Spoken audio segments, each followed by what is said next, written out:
Hi, my name is Kelly McBride. I am a nursing student at Polk State College in the Bachelor's of Nursing program. I will be presenting my leadership conference topic today, bullying and nursing.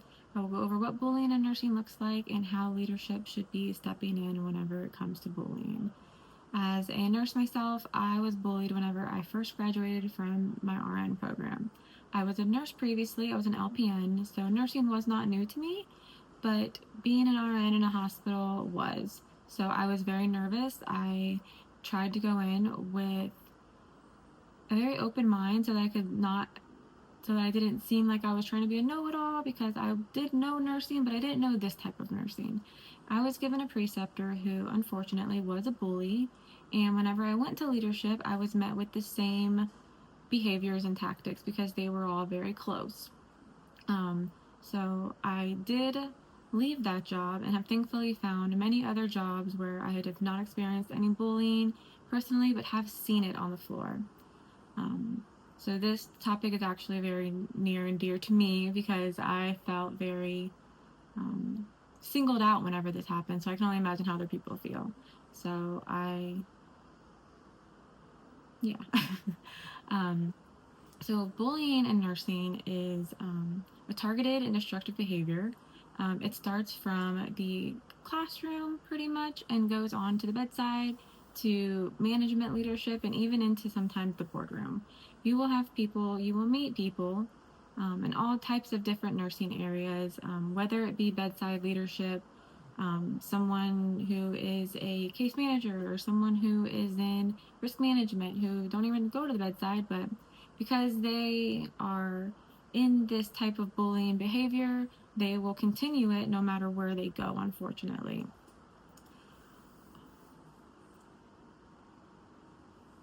When bullying becomes part of these cultures or organizations, it's often overlooked because many people don't want to be a whistleblower. They don't want to be the person who is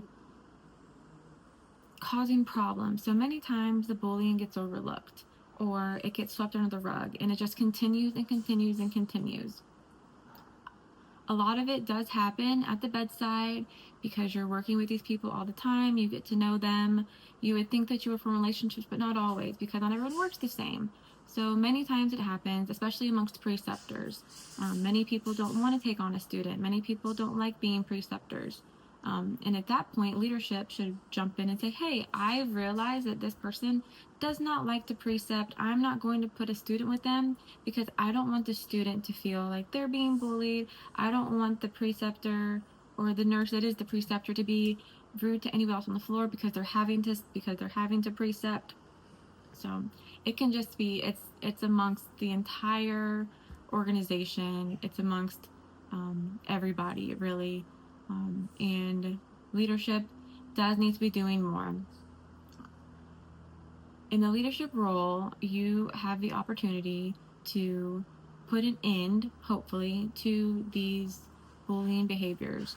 You can intervene whenever you see it happening immediately, or if it is brought to you as from a secondary party, or someone comes to you and says, I'm experiencing this, as a leadership, not just management, but leadership in general. Even if you are not in a management role, you can still be a leader and do these things. You can say something to the other person. You can say, hey, so and so feels that you are being bullying, or you are presenting to them in an aggressive or a negative way. Maybe not say the person's name, maybe try to just approach it in a manner that leaves the person anonymous, and see what kind of reaction you get. And from there, you can gauge whether or not this person is maybe just having a bad day, or they are exhibiting bullying behavior. Many nurses are resentful. They hold grudges because of they get looked over for um, promotions, or they have a hard assignment, or they feel like they're getting more difficult or more critical patients than other people on the floor. That can also cause bullying behaviors. People who like gossip or start rumors, that's bullying behaviors, and leadership can step in by addressing the entire floor at that point, saying, hey, we do not gossip, we are not starting rumors, it's been brought to my attention that this has been happening. It needs to stop, or there will be consequences, whether that's you're taken off the schedule, whether that's you are let go ultimately. But leadership definitely would be the best person to go to in that situation.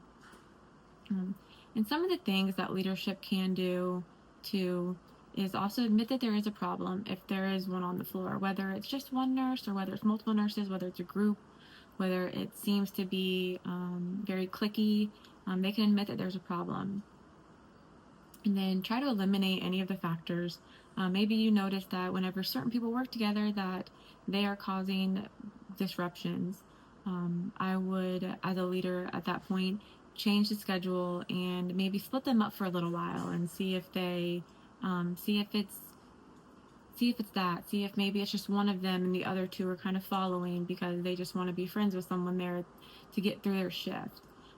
You could also start with the leaders, training on noticing bullying behaviors, training on how to communicate with your staff whenever it comes to bullying behaviors. You can commit to a zero tolerance policy. That is, it's a lot easier said than done because, like I said, you can provide consequences, but at the end of the day, those consequences may also look like letting somebody go, and in turn, that may make you short-staffed. But if it's going to boost morale in your unit, then I would say that could be worth it. Also, being a positive role model. Show them the kind of behavior that you're exhibiting is not bullying behavior. Make sure that you are positive. Make sure that even though you've had a rough day or you've been in nothing but meetings all day, make sure that you are able to put a positive perspective out there instead of complaining and making that like negative vibe a norm in the culture on your floor.